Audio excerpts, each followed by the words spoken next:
रोज रोज भाजी काय बनवायची अजिबातच सुचत नाही आहे. त्यासाठीच मी तुमच्यासाठी आज ही अशी एक नवीन भाजीची रेसिपी घेऊन आलेली आहे. ते म्हणजे की ग्रेव्ही सोयाबीन.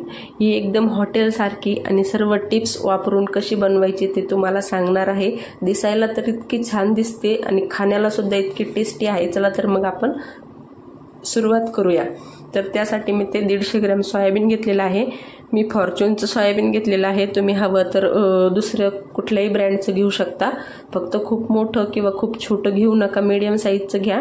त्यानंतर मी इथे 1 ग्लास पाणी ठेवलेलं आहे टोपमध्ये गरम करण्याला. ते छान असं कडक झालं की त्यामध्ये अर्धा चमचा मीठ घातलं. मीठसुद्धा छान मिक्स करून घेतलं. त्यानंतर जे सोयाबीन आहे ते त्यामध्ये घातलं आणि छान असे 1 ते 2 मिनिट आपल्याला त्या गरम पाणीमध्ये सोयाबीन जे आहे ते मिक्स करायचं आहे. त्याने काय होईल, सोयाबीन तर आपले छान भिजले जातील, पण त्याची जी थोडीफार स्मेल वगैरे काय असते ती निघून जाते किंवा मग डस्ट असते तर ती सुद्धा निघून जाते. त्यानंतर जे गरम पाणी आहे ते आपण असे या पद्धतीने काढून घ्यायचं आहे आणि गरम पाणी काढल्यावर त्यामध्ये आपण अर्धा ग्लास किंवा 1 ग्लास थंड पाणी घालायचं आहे. त्याने काय होईल, जे आपले जे गरम झालेले सोयाबीन आहे ते थंड होतील आणि गरम जर आपण तसेच ठेवले तर ते एकदम असे झिरझिरे होऊन विरघळून जातील. तर त्यासाठी आपण थंड पाणी घालून 1 मिनिटभर ठेवल्यानंतर हे असे या पद्धतीने पिळून घ्यायचे आहे.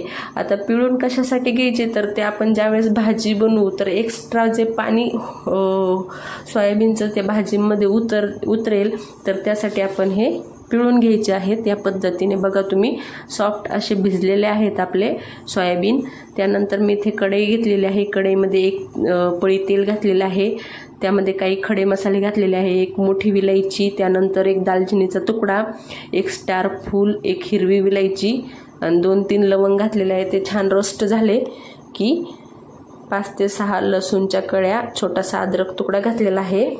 आपण आता ग्रेव्हीची तयारी करत आहोत. तर त्यानंतर तिथे मी 1 मोठा कांदा आहे तो कट करून घेतलेला आहे. छान प्रकारे कांदा घालून घ्यायचा आहे. कांदा आता छान खरपूस भाजायचा आहे. खूप जास्त खरपूस नाही भाजायचा आहे. थोडासा गुलाबी कलर आला की ओके होईल आपला कांदा. या पद्धतीने आपल्याला जो कांदा आहे भाजून घ्यायचा आहे.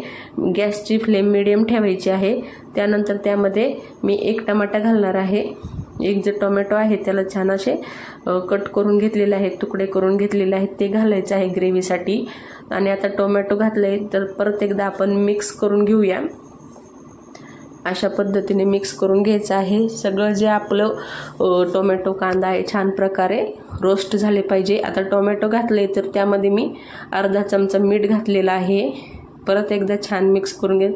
त्याने काय होईल, टोमॅटो छान शिजून निघेल. त्यानंतर मी ते 5 ते 7 काजू घेतलेले आहे. ग्रेव्हीची कुठलीही भाजी असो त्यामध्ये काजू 5 ते 7 अवश्य घालायचे, नक्की घालायचे. त्याने काय होतं, ग्रेव्हीला जो थिकनेस असतो ना तो काजूनेच येतो. त्यामुळे 5 ते 7 काजू घालायला अजिबात विसरायचं नाही. ते सुद्धा घातले. परत एकदाच व्यवस्थित रोस्ट करून घेतलेला आहे. या पद्धतीने तुम्ही बघू शकता. आणि कांदा सुद्धा छान भाजलेला आहे, टोमॅटो छान भाजलेला. आता आपल्याला 1 प्लेटमध्ये काढून घेतलं, थंड करायला ठेवूया.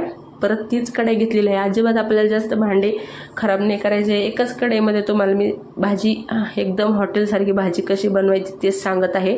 त्यानंतर मी इथे 1 चमचा तूप घातलेला आहे. तूप छान सगळीकडे फिरवून घेतलेलं आहे. त्यानंतर ते जे आपण सोयाबीन ठेवलेले होते ते छान थंड झाले होते त्यामुळे ते सुद्धा घातले आणि अशा पद्धतीने छान रोस्ट करून घेतले. थोडेसे नॉर्मल रोस्ट करायचे. त्याने काय होतं, आणखीन जो त्याला क्रंचीपणा असतो ना तो येतो सोयाबीनला आणि खाण्याला सुद्धा एकदम टेस्टी लागतात. तुपामध्ये रोस्ट केलेले आहे. तुम्ही हवं तर बटरमध्ये सुद्धा रोस्ट करू शकता, पण तुपाने काय होतं, छान अशी एक टेस्ट येते. त्यानंतर आपला जे ग्रेव्हीचं मिश्रण आहे ते सुद्धा थंड झालेलं आहे. आता ते मिक्सरमधून काढून घेतलं मी छान असं.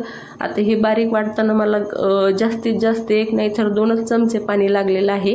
तर ते आपण 1-2 चमचेच पाणी घाल. जास्त पातळ अजिबात ग्रेव्ही बनवायची नाही. त्याने काय होईल, ग्रेव्ही छान प्रकारे शिजणार नाही आणि जी टेस्ट आपल्या भाजीला पाहिजे ती अजिबात येणार नाही. परत मी तीच कढई घेतली. त्यामध्ये 2 पळी तेल घातलेलं आहे, 1.5 पळी सॉरी. त्यानंतर 1 चमचा जिरे घातलेले आहे. जिरे छान तडतडले की त्यामध्ये 2 तमालपत्र घातलेलं आहे. तमालपत्र घातलं की आपली जी ग्रेव्ही आहे आपण काढून घेतलेली आहे ती घालायची.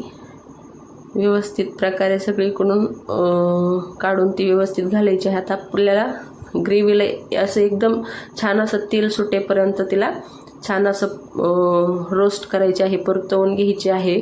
त्याने काय होतं, ग्रेव्हीला टेस्ट छान येते आणि ग्रेव्हीसुद्धा छान प्रकारे शिजली जाते.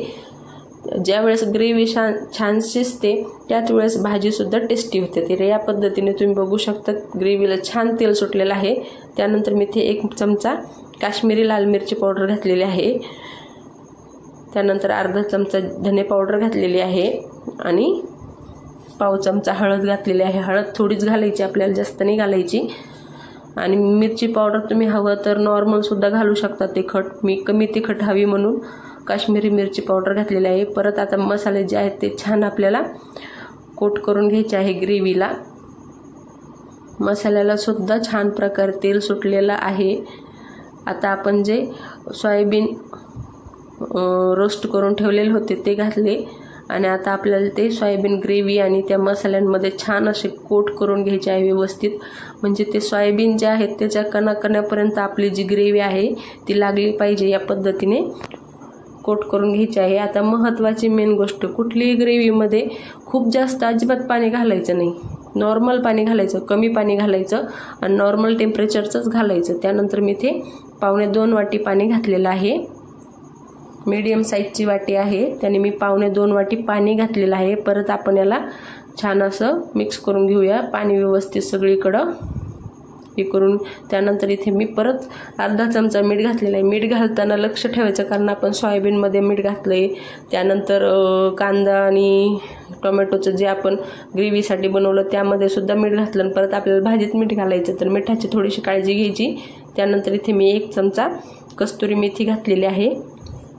कस्तुरी मेथीने कुठल्याही ग्रेव्हीच्या भाजीला एकदम छान टेस्ट येते, त्यामुळे नक्की घालायची. परत आता आपण याला 5 मिनिटं छान शिजवून घेऊया. तर अशा पद्धतीने जी आहे आपली सोयाबीन ग्रेव्हीची भाजी एकदम तयार आहे. दिसायला तर इतकी छान दिसते आणि टेस्टला तर एकदम टेस्टी झालेली आहे, एकदम हॉटेलसारखी झालेली आहे. आणि ग्रेव्हीला जो थिकनेस पण आहे तो सुद्धा आलेला आहे. त्यानंतर आपण इथे थोडीशी कोथिंबीर घालून छान प्रकारे गार्निश करूया आणि आपली सोयाबीन ग्रेव्ही तयार आहे. तर एकदम हॉटेलसारखी झालेली आहे. तुम्ही नक्की करून पहा. तुम्हाला जर माझी रेसिपी आवडली असेल तर लाईक, शेअर, सबस्क्राईब करा. चला भेटूया नेक्स्ट रेसिपीमध्ये.